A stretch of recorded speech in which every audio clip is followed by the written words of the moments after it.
அரசு பள்ளி மாணவர்களுக்கான நீட் பயிற்சி மையங்கள் அதிகரிக்கப்படும் என மாநில மருத்துவம் மற்றும் மக்கள் நல்வாழ்வுத்துறை அமைச்சர் அருண்ராஜ் தெரிவித்துள்ளார். MBBS, BDS ஆகிய இளநிலை மருத்துவ படிப்புகளுக்கான கலந்தாய்வு இன்று தொடங்கியது. இந்த கலந்தாய்வு சிறப்பு பிரிவினருக்கு இன்று நேரடியாகவும் பொது பிரிவினருக்கு இணைய வழியாகவும் நடைபெறுகிறது. மாற்றுத்திறனாளிகள், முன்னாள் ராணுவ வீரர்களின் வாரிசுகள், விளையாட்டு வீரர்கள் ஆகியோருக்கான சிறப்பு பிரிவு கலந்தாய்வு மற்றும் அரசு பள்ளி மாணவர்களுக்கான 7.5% உள் இட ஒதுக்கீட்டு கலந்தாய்வு ஓமந்தூரார் பல்நோக்கு மருத்துவமனை வளாகத்தில் தொடங்கியது. இதனிடையே நீட் தேர்வு இருப்பதால் சாமானிய மக்களும் மருத்துவம் படிக்கலாம் என்றும் அரசு தங்களுக்கு நீட் தேர்வு எழுதுவதற்கு பயிற்சி அளித்ததன் மூலம் தங்களது கனவு நனவாகி உள்ளதாகவும் இடம் கிடைத்த மாணவிகள் மகிழ்ச்சியோடு தெரிவித்தனர்.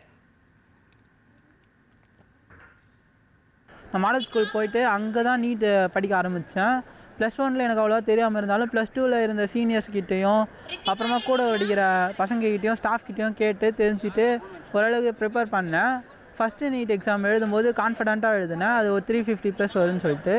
ஆனால் நான் செகண்ட் நீட் எக்ஸாமில் 298 எடுத்திருக்கேன். நான் 10th high score எடுத்தனால 11th 12th நம்ம திண்டுக்கல் டிஸ்ட்ரிக்ட் கவர்மெண்ட் மாடல் ஸ்கூலில் படித்தேன்.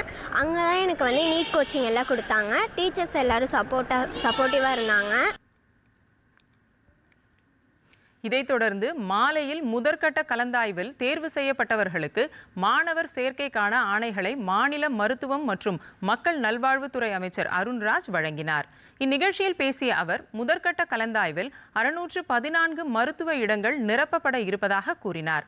பின்னர் செய்தியாளர்களிடம் பேசிய அமைச்சர் அருண்ராஜ், ஒருபுறம் நீட் தேர்வை நாடு முழுவதும் ரத்து செய்ய வேண்டும் என தாவேக அரசு சார்பில் கோரிக்கை வைக்கப்பட்டு வருவதாகவும், அதே நேரத்தில் மறுபுறம் மாணவர்களை நீட் தேர்வுக்கு தயார் செய்வதற்கான பணிகளும் தீவிரப்படுத்தப்பட்டு வருவதாகவும் கூறினார்.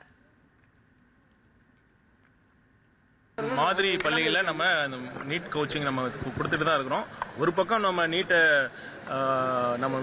தமிழ்நாடு நீட்டுக்கு விலக்கு அளிக்கணும், நாடு ஃபுல்லாக நீட் இருக்கக்கூடாதுன்னு நம்ம போராடிட்டு இருக்கோம். இன்னொரு பக்கம் நம்ம வேறு வழி இல்லாமல் அதற்கான தயாரிப்பு பணிகளும் நம்ம ஈடுபட்டுருக்கோம்.